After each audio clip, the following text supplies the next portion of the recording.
called the Rosary, which isn't really that. Uh, the plot of it is nothing that special. It's another sort of Griffith-y plot, which is it's a Civil War story. It's painted in really Um, kind of broad sketches, though.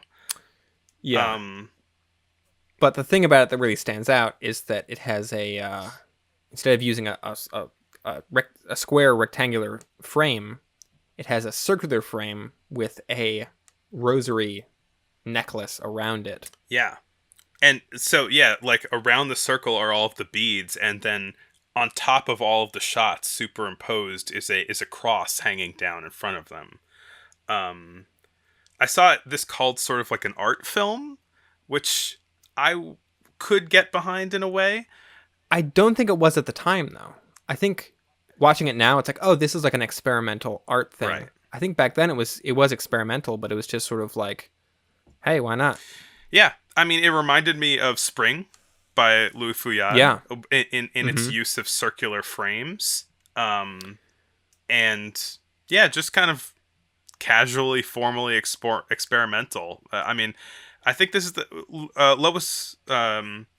Lois Weber made something last week that we didn't talk about, but she's going to be picking up a lot now, and I'm really excited for her output based on these two, definitely. Yeah.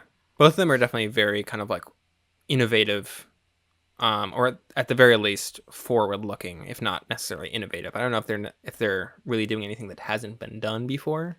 I mean, those downward shots I don't think have been done before in from Suspense. I mean, I do think there's been shots looking straight down before, Mm-hmm. even if they were just like documentary things. Right, right.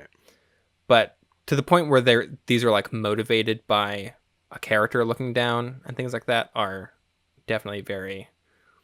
It's some of the most uh, accomplished sort of like film language that we've watched so far, I think. Yeah, for sure.